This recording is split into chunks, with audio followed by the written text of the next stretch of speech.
అంతవరకు అన్నీ ఉంటాయి. చేతిలో కత్తి లేదు, లేకపోతే ఎదుటని పొడుస్తాను. ఏమి నువ్వు మాట్లాడేది?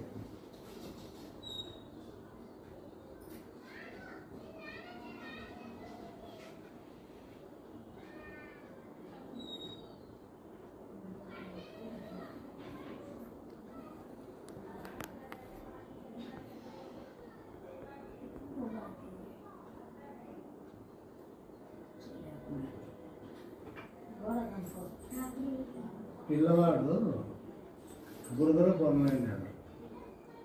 వాడు తీసుకొచ్చి వాళ్ళమ్మ స్నానం చేపిస్తాను. క్రమేణా బురదంతా పైనుంచి కిందికి చూస్తూ పోతా ఉంది, బురదంతా క్లీన్ చేసుకుంటూ పోతా ఉంది. కాబట్టి వాడు బురదలో కొన్నాడంటే వానికి బురద లేకుండా స్నానం చేయించినాను అనేది మనకు తెలుస్తూ ఉంది. ఇప్పుడు నీకు మలినం అంటుకుంది మనసు. ఎంతవరకు నేను తీసేసుకుంటాను అనేది నీకు ఎట్లా తెలుస్తుంది? ఆడ బురద ఆధారం ఉంది, స్నానం చేస్తాను. ఇప్పుడు నువ్వు ప్రయత్నం చేస్తా ఉన్నావు.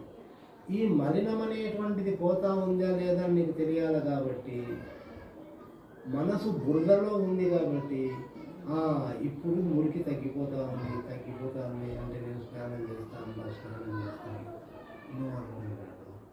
ఆడ స్నానం చేసేది ఎవరు, మురికి ఎవరికి ఉంది, అది ఎక్కడుంది,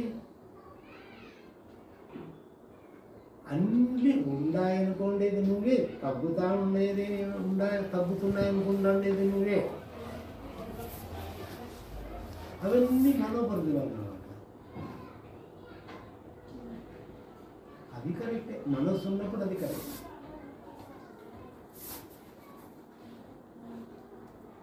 అంత మార్పు రాని మళ్ళా రాదు కదా. సడన్గా అన్ని పోగొట్టుకునే కదా మొదలవన్నీ. కాబట్టి క్రమేణా అదే భగవాన్ కూడా అనేది, ఒకేసారి భగవంతుని ఎవరు నమ్మలేరు, శరణాగతి పొందలేరు. క్రమేణా అది సాధ్యం అవుతుంది అంటారు. కాబట్టి భగవంతుని మీద శరణాగతి కానీ నమ్మకం కానీ మనకు ఎన్ని కష్టాలు వచ్చినా ఎన్ని సమస్యలు వచ్చినా దాని మీద నమ్మకం పోకుండా మనం ప్రయాణం చేస్తూ పోతా ఉండాలి. దాని మీద అనుమానం వచ్చిందంటే నీ ప్రయాణం అంతా వేస్ట్ అవుతుంది. అప్పుడు క్రమేణా నీలో మార్పు చెందుతూ వస్తుంది అని భగవాన్ చెప్తున్నాడు. అప్పుడు నువ్వు చివరిలో శరణాగతి పూర్తి అవుతుంది. పూర్తి అయినప్పుడు ఇంకేముంది, నువ్వే అదృశ్యమైపోయి ఉంటావు.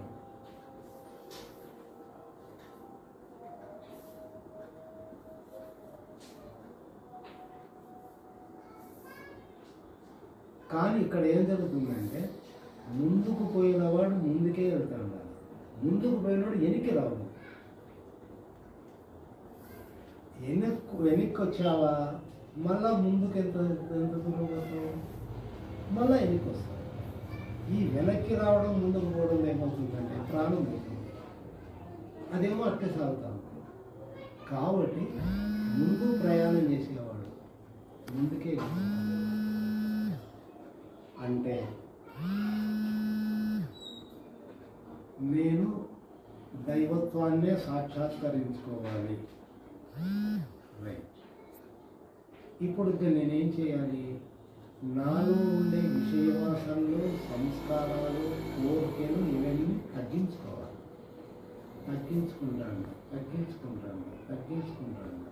అంటే కోరికలను నేను కోరుకోవడం లేదు, తగ్గిపోతాను.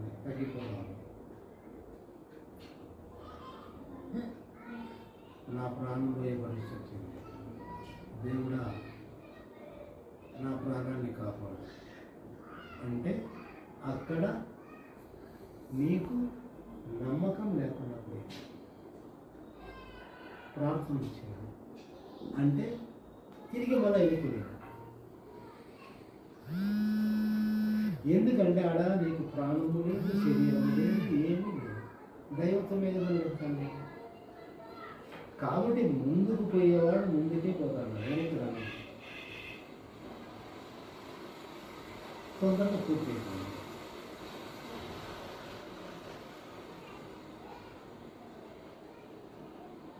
అందుకే అది ఎప్పుడు కలుగుతుందంటే మార్పు చెందుతా పోతుంది. పెద్ద పర్వతం నుంచి కిందికి దుంకాలి. Final stage దుంకాలి. అగ్ని కనబడుతుంది, అగ్నిలో దుంకాలి. జుట్టు పట్టుకొని నిన్ను నీళ్ళలో ముంచినాడు, ప్రాణం పోతా ఉంది. ఇవన్నీ ఫైనల్ స్టేజ్. అంటే నీలో తిరిగి రాకుండా ఉండడానికి, ఫైనల్ స్టేజ్ అందుకోవడానికి అక్కడ పూర్తి శరణాగతి అనేటువంటిది లాస్ట్ ఫైనల్ టెస్ట్. ఆ టెస్ట్లో పాస్ అయితే సక్సెస్. అంతవరకు పోడు, మధ్యలోనే ఎనికి దిగుతాడు. చెప్తే కదా, నా బిడ్డపై నేను ముహూర్తం పెట్టుకున్నావు, నువ్వు మోక్షం ఇస్తానంటే నా బిడ్డపై ఎట్లా జరగదా? ముందు స్వామి రోంచేపు ముహూర్తం కాని కట్టని రెడీ. ఇవన్నీ మనకు అవరోధాలు, అక్కడ ఏంది లేదా. కాబట్టి ఆ చివరిలో కూడాను దుంకుతావా లోపల చూడు. లోపల చూస్తే కొండ ఉందా, కొండ మీద ఉండావా, నువ్వు దుంకుతావా, అదంతా నీ లోపల కల్పనే కదా. బయట అంతే,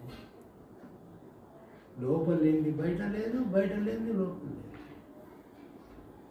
అంటే అక్కడ నీవు సంసిద్ధంగా ఉన్నావా లేదా అనేటువంటి నీ మనసుకు నీకు టెస్ట్. అంటే అక్కడ ఏది లేదు. చాలా అమ్మా నాకెట్లా సాధ్యం.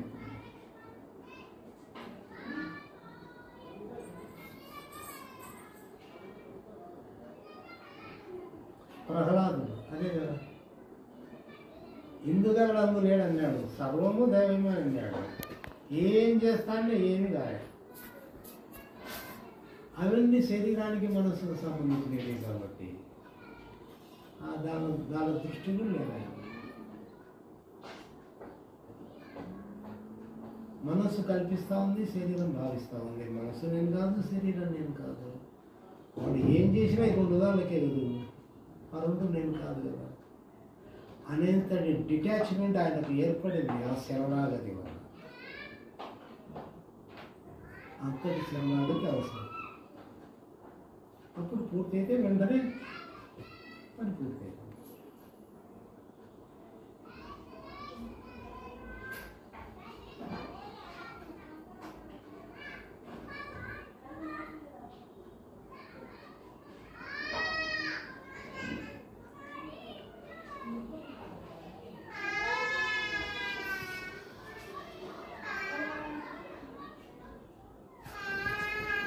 $39, $40.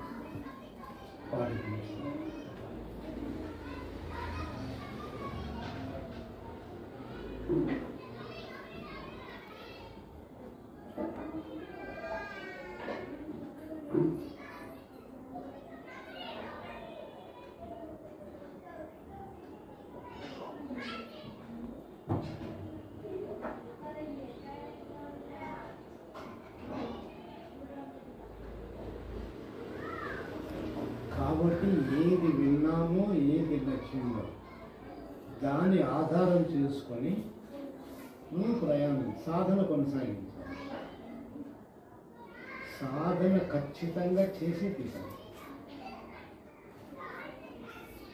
ఇప్పుడు నేను 3 రోజుల కింద చెప్పాను, నామస్మరణ చేసుకోండి.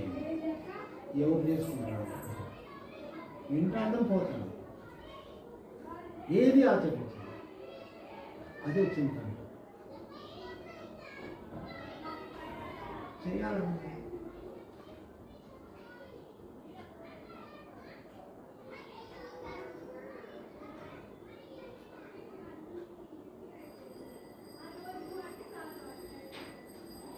ఏది నీకు నచ్చిందో అది వెంటనే ఇంప్లిమెంట్ చేయాలి.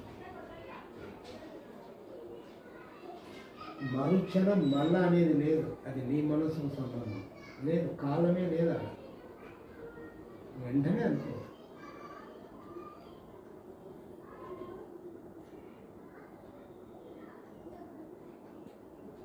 రేపు అనేటువంటిది మనస్సుకు సంబంధించినది. కాలానికి, మనస్సుకు, జీవితానికి సంబంధించినది. రేపు అనేది జ్ఞానంలో లేదు, కాలం లేదు.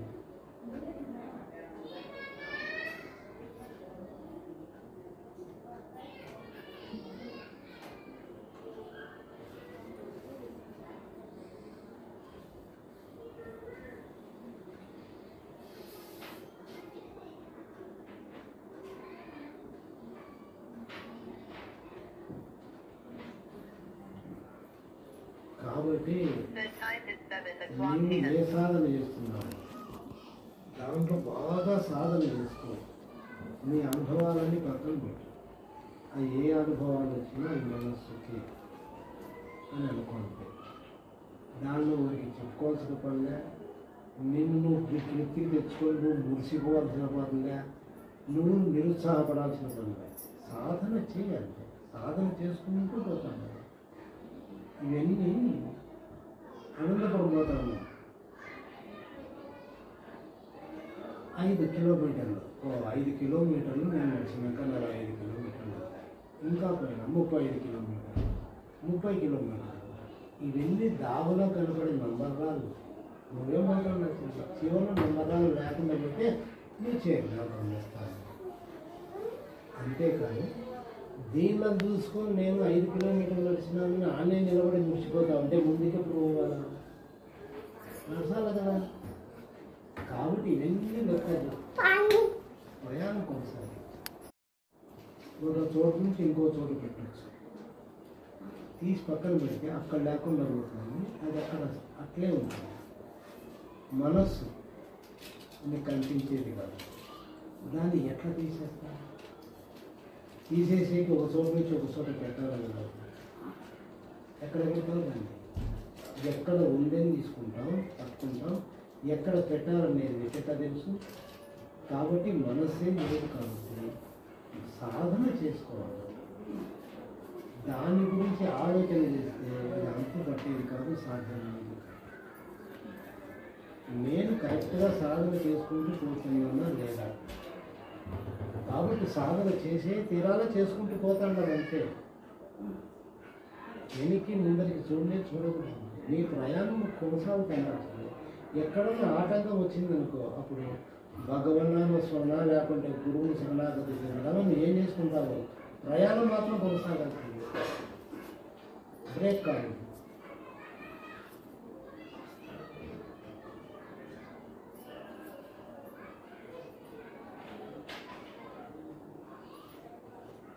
ఎందుకంటే ఇది ఒకరి గురించి చెప్పేది కాదు, కథ కాదు, పురాణం కాదు.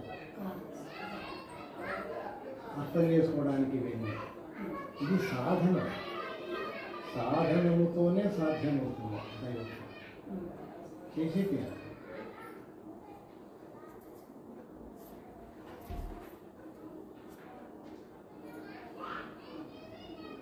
ఏ మార్గంలో వెళ్ళిపో, అది వేరే విషయం. కానీ నిరంతరం కొనసాగుతాం.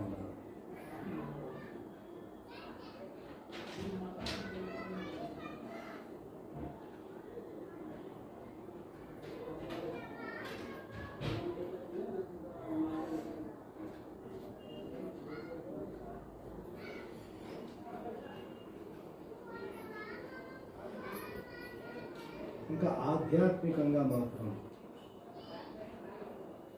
ఎవరైనా ఎవరైనా అడిగినా వాళ్ళు వాస్తవంగా సాధన చేసేక అడిగినారా, పొద్దుపోక అడిగినారా అనేది మనం గ్రహించాలి. గ్రహించి అవసరమైతే మాటలు 2 మాటలు మాట్లాడవచ్చు, లేకపోతే ఊరుకోవచ్చు. ఎందుకంటే లోకం ఎట్లుందంటే సాధన ఎవరు చేయటం అంతా తెలుసుకుంటాను. తెలుసుకుంటూ పోతా ఉంటారు. ఆ గురువు ఇట్లా చెప్పే, ఈ గురువు ఇట్లా చెప్పే. అంటే గురువులు చెప్పినది గుర్తు పెట్టుకొని వాడు పెద్ద గురువు అవుతాడు. అంటే తెలివిని బాగా పెంచుకుంటూ పోతా ఉన్నాడు. అది కాదు కదా ఇక్కడ. గురువు చెప్పినది అనుసరించడానికి, సాధన చేయడానికి గురువు చెప్పినాడు. అది తెలుసుకోవడానికి మనం గురువు దగ్గరికి పోయాం. తెలివిని పెంచుకోవడానికి కాదు, సాధన చేయడానికి చేయాలి. నీకు ఏ మార్గం నచ్చిందో, ఏ వాక్యం నచ్చిందో దాన్ని ఆధారం చేసుకొని వెళ్ళిపో. అన్ని జ్ఞానానికి సంబంధించినవి.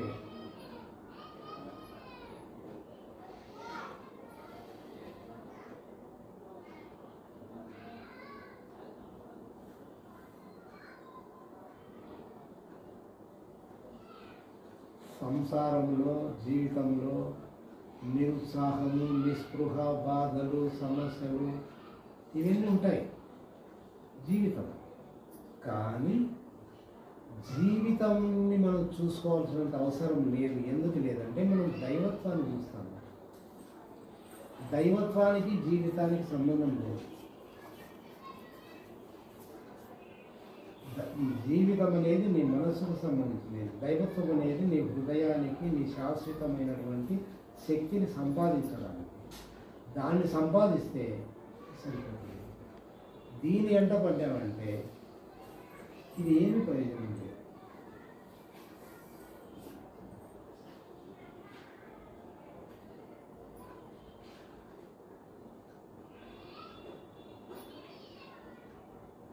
ఇప్పుడు చిన్న ఉదాహరణ, నేను రిటైర్డ్ అయినప్పుడు నాకు 13,000 రూపాయలు జీతం. ఈ పొద్దు 40,000 వస్తాను.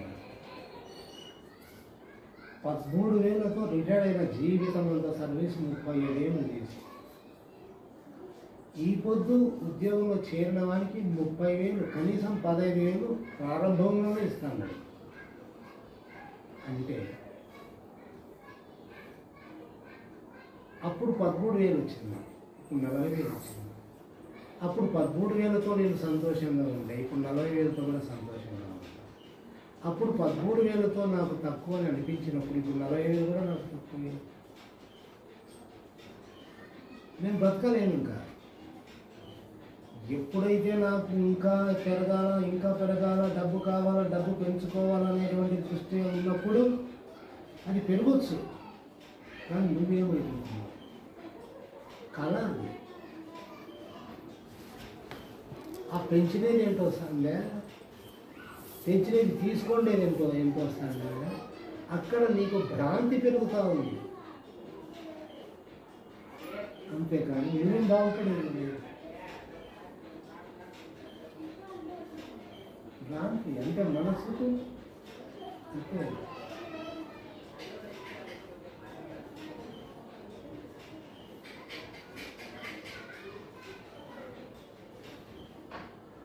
బిచ్చగానికి 10 రూపాయల నాణ్యం వేసినాడు. ఒకడు 20 రూపాయల నాణ్యం వేస్తే వాడు వెంటనే వాడిని చూసి గౌరవిస్తాడు, ఇన్ని డౌన్ చేస్తాడు. 20 వేసినాడు, ఇంకా ఎక్కువ ఇస్తాడు. ఈ పొద్దు నాకు 800 వచ్చింది బిచ్చగానికి, రేపు 900 వచ్చింది. మళ్ళా మరుసటి రోజు నాకు 1000 రూపాయలు రావాలనుకుంటాడే. కానీ నాకు ఇంత వచ్చిందే అనే తృప్తి ఏ భిక్షగానికి ఉంది, ఏ మనిషికి ఉంది?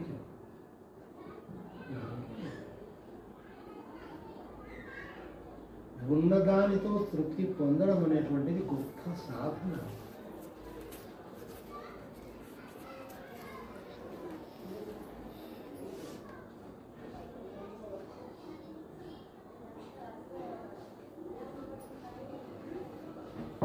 ఈ పొద్దు భారతదేశంలో 1,00,000 రూపాయల జీతం వస్తే గొప్ప అనుకున్నాడు.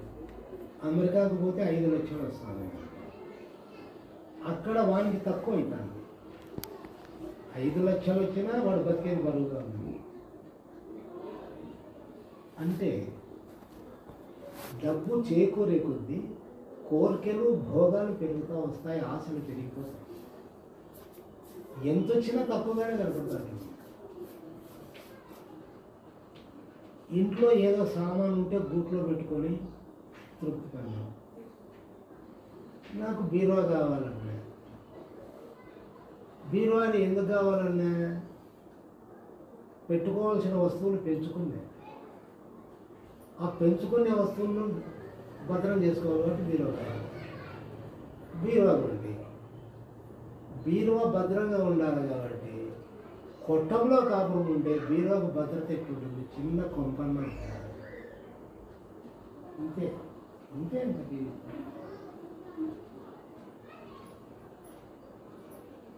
ఆడ ఫుల్ స్టాప్ ఎక్కడుంది?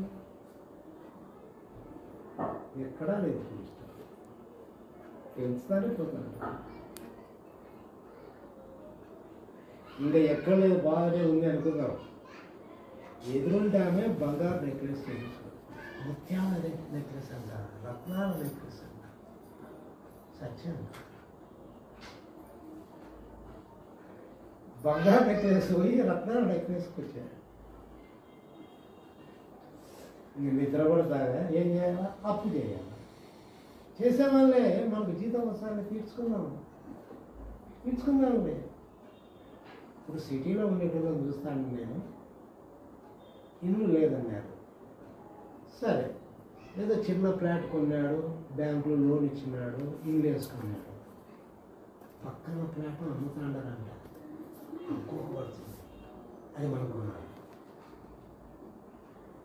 సరే, అప్పుడు ఏం చేయాలా? ఎవరు నాకు అప్పిస్తారు, ఎవరు తక్కువ వడ్డీకి ఇస్తారు? వాడేమో కొని తినాల్సిందే, ఇంకా తిరగలేదు. లేకపోతే వాళ్ళకి బిజర పట్టదు. ఎట్లో గట్లో పక్క ఫ్లాట్ ఒక తనలో కలుస్తుంది, ఉపయోగపడుతుంది కాబట్టి దాన్ని సంపాదిస్తాడు వాడు. ఇంకా ఏంటండి, ఫ్లాట్ ఉంది మనకు, ఇల్లు కడితే మనకు బాడీకి వస్తుంది. ఏమైనా పన్నాయండి, అప్పులో అప్పు కానీ జీవితం అంటే ఇట్లుంటుంది. అప్పుడు ఏమనిపిస్తుంది? పక్కన చూస్తాడు, చూడు వాడు 10 ఏళ్ళు అయినా కూడా వాడు సంపాదించినాడు, 5 ఏళ్ళలో ఇంటి ఇట్లా సంపాదించాడు. మళ్ళా సామ్యం, వాడు చెడితేనే కాకుండా మనం ఎట్లా చెడిపోవాలా అంటే బాగుపడాలని వాడి దృష్టి. బాగుపడతానట్లే వాడు అనుకుంటున్నాడు. కానీ ఈ అప్పు చేయడం ఎందుకు, ఆరాటపడడం ఎందుకు, బాధపడడం ఎందుకు, ఒకరికొకరు కలహాలు నువ్వు చెప్తివంటే నువ్వు చెప్తివి, లేకుంటే నేను ఎందుకు తీసుకుంటా? ఇది అంటాను. ఇవి సిటీలలో ఎక్కువ 90% ఇదే జీవితాలు చూడండి, చూస్తూ ఉంటా. ఎవరిని అడిగి ఇదే పని చేస్తున్నా.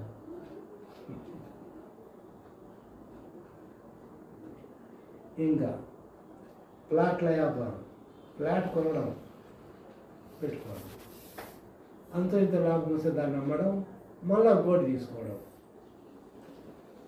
అంటే ఆదాయాన్ని పెంచుకుంటూ పోతా అన్నాడు. తప్పని నేను చెప్పడం లేదు. ఎప్పుడు నువ్వు తృప్తి పడతావు అని, ఎప్పుడు నువ్వు ఊరుకుంటావు?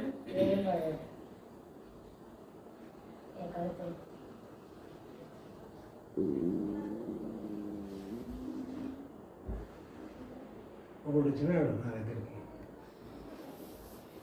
గట్టి లేదు, ఫ్లాట్ వ్యాపారం చేయాలి, ఇల్లు కట్ట, ఎట్లా చేయాలి? వాడు నా ముందర నాకు చెప్తాను అంటే వాడి ప్లాన్ అన్నీ పోతాడట పొలం దగ్గరికి. నువ్వు ఎంతకి ఇస్తావు? బేరం చేస్తాడు. బేరం చేసి అట్లా చూస్తాడు తన ఫ్రెండ్స్. వాడు 10,000 చెప్పింటాడు అనుకో, వీడొచ్చి ఇదిగో నువ్వు నాకు 20,000 నీకు అది 10,000కు ఫ్లాట్ నీకు ఇస్తా అని అంటాడు. అంటే అది 10,000కు వాడుకొని ఉంటాడు, 20,000 ఇప్పించుకున్నాడు కదా. దానికేమంటాడు?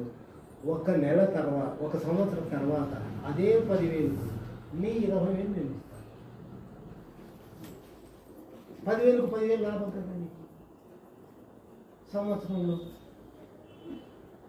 నీకు వచ్చిన నష్టం అంటే వాళ్ళ దగ్గర ఏమీ లేదు, 20,000 తీసుకొని పోయి కొంటాడు, వాళ్ళ దగ్గర రూపాయి లేదు. అంటే ఏదో ఒక రూపకంగా నేను సంపాదించాలి.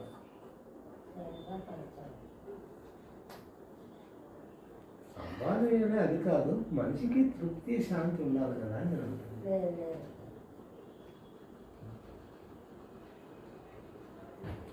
అదే నువ్వు ఏమన్నా చెయ్యి, మనసులో ప్రశాంతంగా నిర్మలంగా ఉండి సంతోషంగా నువ్వు చేస్తా అంటే అదంతా కూడాను దైవము ప్రసాదించినట్లుగా నీకు తెచ్చిపోతుంది. అంతా దైవమే నాకు ఇస్తా ఉన్నాడు అనేటువంటిది వానికి ప్రతి క్షణం తెలుస్తుంది. అది లేకుండా మనసు ఉపయోగించగల చేసినాడంటే వానికి అల్లకల్లోలం అయిపోతాడు. ఇప్పుడు భగవాను బిచ్చం ఎత్తుకుంటాడు, ఏదన్నా పెట్టాలి, అన్నీ కలుపుతాడు తింటాడు. అంటే భేదమేమి, అన్ని కలుపుతాడు తింటాడు. ఒకరోజు మామూలుగా తెల్లవారుజామున 3 గంటలకి లేచి కాలకృత్యాలన్నీ తీర్చుకొని వంటశాలలోకి పోతాడు. వంటశాలలో కూరగాయలు జరుగుతూ ఉంటాడు, రుబ్బుతాడనమాట పిండి. ఈ పని తప్పకుండా ప్రతిరోజు చేస్తాడనమాట. అట్లా రుబ్బి చేతులు బొబ్బలు ఉంటాయి. అది విశ్వనాథ స్వామిని శిష్యుడు చూస్తాడు, ఏం చెప్పాడు, చెప్తే వినడాలి. ఏం చేసినాడు, ఇప్పుడు 2:30కి లేచినాడు, లేచిపోయి పనంతా చేసినాడు. రమణ మహర్షి వచ్చి చూసినాడు, ఎవరు ఈ పని చేసినారు, నాకేం పని లేదు అంటే, భగవాన్ మీ చేతులకు బొబ్బలు ఎక్కినాయి కాబట్టి నువ్వు చేసే పని అంతా నేను చేసినాను అన్నాడు. అంటే ఏమన్నాడు, ఏం మాట్లాడు, టిఫిన్ తిన్నాడు, ఏడుస్తా కూర్చున్నాడు. స్వామి ఏం తప్పు అయింది, నేనేం తప్పు చేసి, నేనేం తప్పు చేయలేదు, నేను భిక్షం ఎత్తుకొని బతికేయలేదు, ఆశ్రమాలు క్రమం తప్పకుండా నాకు తిండి పెడతానరా లేదా, నేను ఏం పని చేయకుండా ఎక్కడ తినాలి, ఏ పని చేయకుండా నేను ఎట్లా తినాలా, కాబట్టి నేను కష్టం చేయకుండా తిండి తినాలి, ఉద్దరు తిండి నాకు కష్టపడాలి. మనకు ఉంది కదా, బలం ఉంది కదా, కాబట్టి భిక్షం ఎత్తుకునేటువంటి సాగుతాడు వాళ్ళు, అది మర్చిపోకూడదు, ఇది మర్చిపోకూడదు. కాబట్టి చేయాలి మనం సేవ అని చెప్తే సర్దుబాటు చేసుకొని మళ్ళీ అంటే అంతటి మహనీయుడు కూడాను ఆ పని చేస్తానంటే లోపల ఆ చైతన్యం అనేటువంటిది ఏ రకంగా చేయిస్తుంది, ఎట్లా తీసుకొని పోతుంది అనేది ఎక్కడ అర్థమవుతుంది. విశ్వనాథ స్వామికి ఏమర్థమైంది, కానీ భగవాన్లో ఉండేది నేను చేసే తీరాలి. ఎందుకంటే నేను భిక్షం ఎత్తుకుంటా అంటే కదా, ఇప్పుడు కూర్చోబెట్టి సాగుతాను కదా.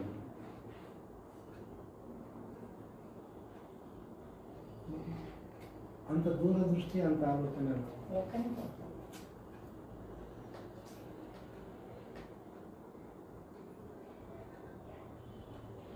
స్వామి తెల్లవారితే జయంతి సరుకులు ఎట్లా చేయాలి, మీరు ఆలోచించొద్దని చెప్పినాను. నువ్వు చేసేది నేను చేసేది కాదు, చేసేది అవుతుంది, అది చేస్తుంది అంతే. అంటే కొద్దిగానే ఉంది అన్నాము, ఇంతమంది ఉండాలి సరిపోదు అని రిపోర్ట్ చేశాను అనమాట. మీరు ఊరుకో, జరిగేది జరుగుతుంది. సరే, అందరు భోజనాలు కూర్చున్నారు, అందరికి కడుపు తిన్నట్లయిందంట. ఊరికే చూస్తాడు అంతే, కొద్దిగా తింటాడు అంట, మిగిలింది అన్నం. మరి అదే ముందు గట్టిగా తిన్నారు, ఆడొచ్చింది లేకపోయినారు. అంటే ఆ శక్తి ఏం చేయాలో ఏంటో అనేది చేస్తుంది. అది మీకెందుకు నాకు అంటే అంత శరణాగతి, అంత నమ్మకం ఉంది. మనమైతే ఎంత తాపత్రయపడతాము, అది కావాలి, కేవలం ఆటిలో ఉంది.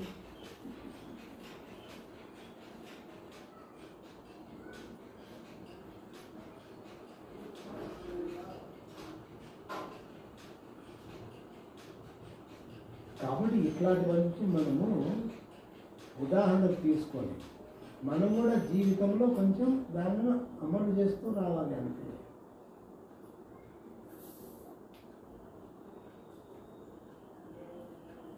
ఎందుకంటే వాళ్ళు జీవితానికి ఆదర్శప్రాయం, ఆదర్శంగా జీవితాన్ని గడిపిన వాళ్ళు కోరికలు లేకుండా తేడాలు లేకుండా నిస్వార్థంగా వాళ్ళ జీవితాన్ని గడిపినారు.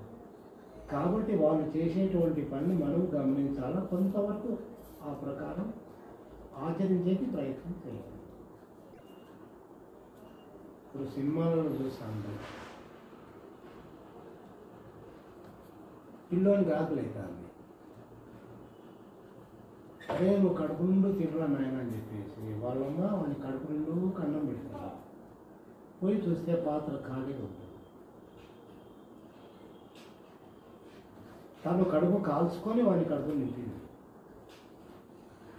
ఎందుకు అంటే కొడుకు అంటే ఆ ప్రేమ వ్యామోహం అంత పని చేయిస్తుంది. తను ఉపవాసం ఉండడానికి కూడాను సంతోషంగా ఉపవాసం ఉంటుంది. మళ్ళా కోపం లేదు, బాధ లేదు, ఏం లేదు.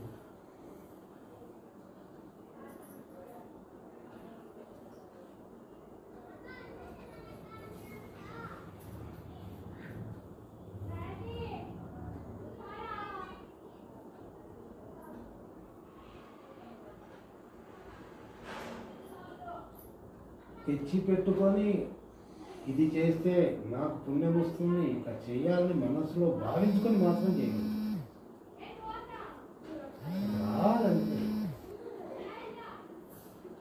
మనకు కూడా సహజంగా అది రావాలి.